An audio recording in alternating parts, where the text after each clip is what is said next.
तो आइए हम लोग इस वीडियो में समझते हैं कि संतुलन कीमत और संतुलन मात्रा कैसे निर्धारित की जाती है, और इसे हम लोग एग्जाम्पल जो 5.1 है यानी कि उदाहरण 5.1 की सहायता से समझने का प्रयास करेंगे कि किस प्रकार संतुलन कीमत और संतुलन मात्रा ज्ञात की जाती है। तो देखिए, आइए एक ऐसे बाजार का उदाहरण लेते हैं जिसमें समान गुणवत्ता वाले गेहूं का उत्पादन करने वाले समरूपी खेत हों। देखिए ध्यान से, यहाँ पर बोला जा रहा है कि हम एक ऐसे बाजार का उदाहरण लेते हैं जिसमें क्या है कि समान गुणवत्ता वाले गेहूं का उत्पादन करने वाले समरूपी खेत हों। समरूपी खेत का मतलब हुआ जहाँ पर सभी खेतों की लागत संरचना समान है, मतलब सभी खेतों पे जो लागत है वो एक जैसा है। तो समान गुणवत्ता वाले गेहूं का उत्पादन करने वाले समान रूपी खेत हो, ऐसे बाजार हम लेते हैं। मान लीजिए गेहूं के लिए बाजार मांग वक्र तथा बाजार पूर्ति वक्र निम्न प्रकार है। देखिए यहाँ पर नीचे बाजार मांग वक्र का जो कंडीशन है वो ये रहा। वो क्या है, देखिए Q फॉर क्वांटिटी हो गया और D मतलब डिमांड हो गया। क्वांटिटी मतलब मात्रा और डिमांड मतलब मांग हो गया। तो अगर कीमत P मतलब कीमत हो गया, प्राइस 0 या 0 से ज़्यादा होता है, 0 या 0 से ज़्यादा होता है कीमत, या 200 या उससे कम होता है, 200 या 200 से कम, या 0 या 0 से ज़्यादा होता है कीमत, तो उस समय जो डिमांड है, मांग है, बाजार मांग, उसको 200 माइनस P के रूप में है। और यदि कीमत जो है अगर 200 से ज़्यादा होता है तो वहाँ पर मांग 0 है, डिमांड बाजार मांग 0 है। तो ये दो कंडीशन हुआ बाजार मांग के लिए। अब बाजार पूर्ति के लिए भी दो कंडीशन है, वो देखिए। ये पूर्ति के लिए क्वांटिटी ऑफ सप्लाई, अगर कीमत 10 रुपया या उससे ज़्यादा है, 10 रुपया या 10 रुपया से ज़्यादा है कीमत, तो पूर्ति कितना करेगा, पूर्ति वहाँ पर होगा 120 जोड़ P, ठीक है। और यदि कीमत 10 रुपया से कम और 0 या 0 से ज़्यादा है तो वहाँ पर पूर्ति नहीं होगा, 0 होगा। तो ये था बाजार मांग वक्र और बाजार पूर्ति वक्र के लिए कंडीशन, या कह सकते हैं बाजार मांग वक्र है और बाजार पूर्ति वक्र है, इसी से वक्र तैयार होगा। अब हम लोग इन्हीं दोनों को ध्यान में रखते हुए अब हम लोग निकालेंगे कि वो कौन सा मात्रा है और कौन सा कीमत है जो संतुलन है। यानी अब हम लोग इस कंडीशन से हम लोग निकालेंगे संतुलन कीमत और संतुलन मात्रा। तो देखिए ध्यान से, यहाँ फिर लिखा है जहाँ QD और QS जो है वो गेहूं के लिए मांग और पूर्ति को दर्शाते हैं। तो ये डिमांड को और ये पूर्ति को दिखा रहा है।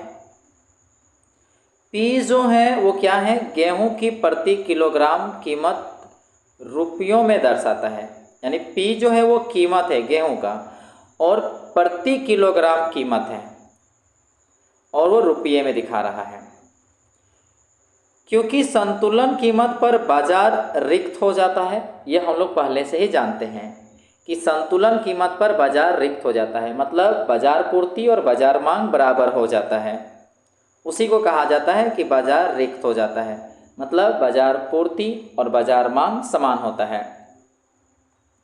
हम बाजार मांग और बाजार पूर्ति को बराबर करके संतुलन कीमत ज्ञात कर सकते हैं। यदि हम बाजार मांग को और बाजार पूर्ति को बराबर कर दें तो हमें वो कीमत प्राप्त हो जाएगा जिस समय बाजार संतुलन में था। यानी कि जिसको हम लोग संतुलन कीमत को पी स्टार से सूचित करते थे, तो हम पी स्टार को हम लोग निकाल सकते हैं, यानी संतुलन कीमत को निकाल सकते हैं। तो आइए इसको हम लोग पी स्टार के लिए हल करते हैं, यानी कि संतुलन कीमत को निकालने का कोशिश करते हैं। तो क्यू डी बाजार की जो डिमांड है कितना कीमत पर, पी स्टार यानी संतुलन कीमत पर क्या होता है, बराबर होगा पूर्ति का। तो ये इस तरह से, तो यहाँ पर ठीक लिखा है। तो आइए समझते हैं। तो डिमांड कितना था, देखिए डिमांड है 200 माइनस जो कि पी को हम लोग निकालना चाहेंगे किस समय का, जब संतुलन में है, तो हम लोग यहाँ पी स्टार लगा देंगे। और पूर्ति के समय देखिए 120 प्लस पी है, तो यहाँ पर पी स्टार लग जाएगा, संतुलन की स्थिति का है। अब यहाँ पर देखिए, यहाँ पर ये हो गया 200 माइनस पी स्टार और इधर 120 प्लस पी स्टार। तो इसको पी को उधर ले जा रहे हैं, तो यहाँ पर, और इसको इधर ले आते हैं तो क्या होगा, तो 200 माइनस 120 और यहाँ हो जाएगा 2p स्टार। तो यहाँ पर 80 हुआ और यहाँ पर 2p स्टार जो यहाँ पर लिखा हुआ है। और इस तरह से हम लोग का पी स्टार का मान कितना आएगा, तो यहाँ 2 डिवाइड में आएगा तो 40 आ जाएगा। तो हम लोग को पी स्टार का वैल्यू फाइंड हो चुका है, कितना निकल आ चुका है, पी स्टार का वैल्यू 40, जो कि संतुलन कीमत है। अतः गेहूं की संतुलन कीमत जो है 40 रुपये प्रति किलोग्राम है। संतुलन कीमत को मांग अथवा पूर्ति वक्र के समीकरण में प्रतिस्थापित करके संतुलन मात्रा द्वारा, जो कि देखो हम लोग जानते हैं कि संतुलन मात्रा को क्यू स्टार द्वारा दर्शाते हैं। तो अगर हमें संतुलन कीमत पता है, तो यदि हम मांग वाला जो समीकरण है और पूर्ति वाला जो समीकरण है, उसमें यदि हम संतुलन कीमत को बिठा देते हैं तो हमें संतुलन मात्रा ज्ञात हो जाएगी। ठीक है, क्योंकि संतुलन की अवस्था में मांग और पूर्ति दोनों की मात्रा बराबर होती है, ये तो हम लोग जानते हैं। मांग जितना होता है उतना पूर्ति भी होता है, क्योंकि उसमें बराबर होता है संतुलन कीमत में।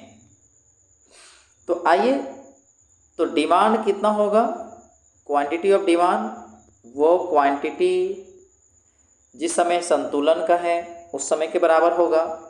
तो अब हम लोग क्या करते हैं, यहाँ पर जो वैल्यू आया था डिमांड का, तो डिमांड में क्या था, हम लोग डिमांड का जो समीकरण था जो वो था 200 माइनस पी।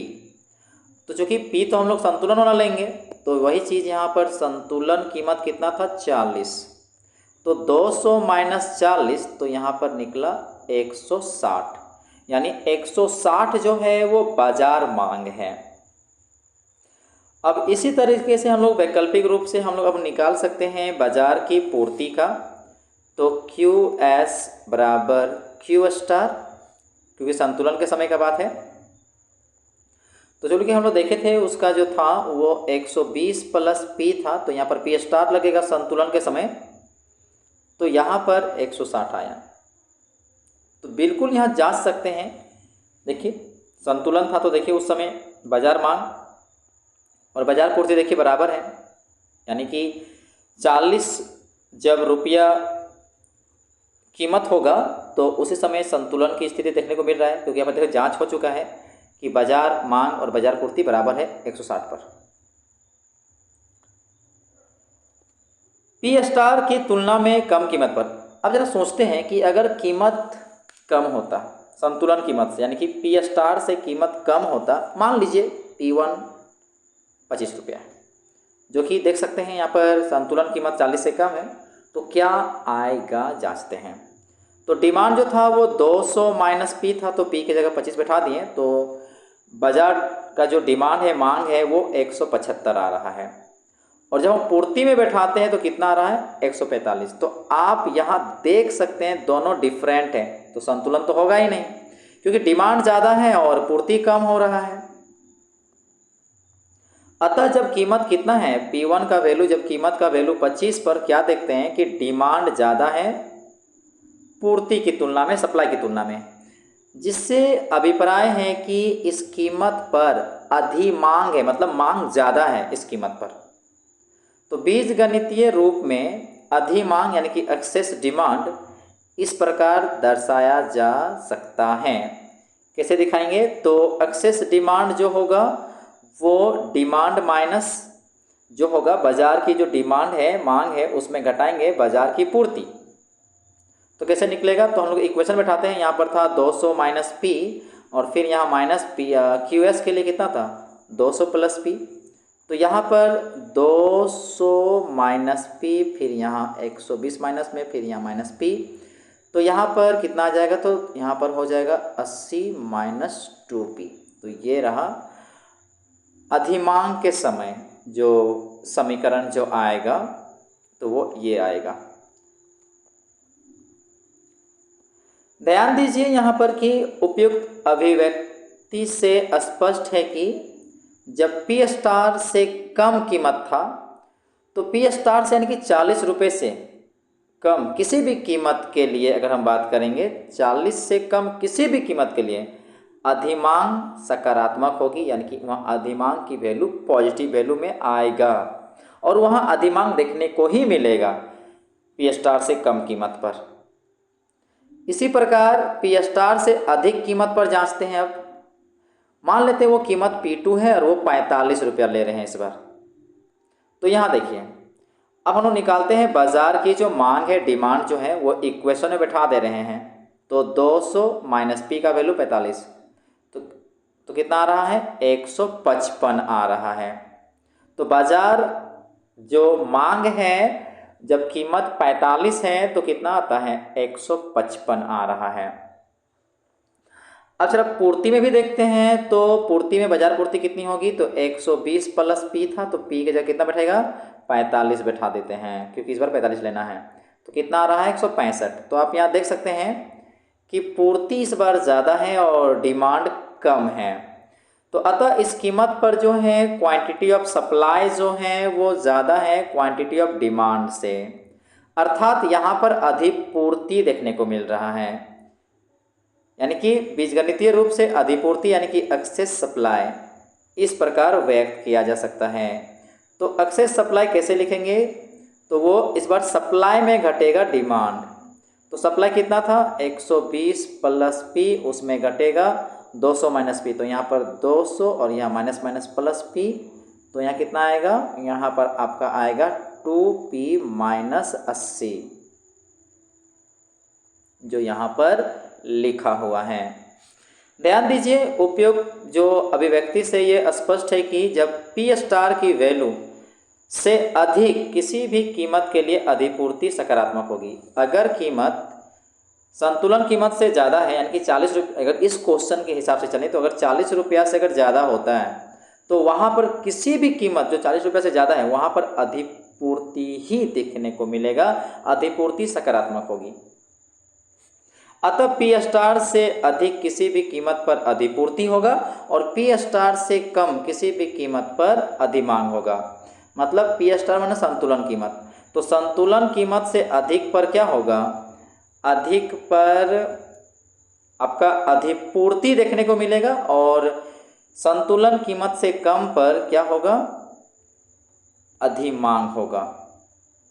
तो इस प्रकार हम लोगों ने एग्जाम्पल की सहायता से अभी हम लोगों ने समझा कि किस कीमत पर संतुलन आता है, यानी कि संतुलन कीमत और संतुलन मात्रा कैसे ज्ञात किया जाता है, इस चीज़ को हम लोगों ने समझा।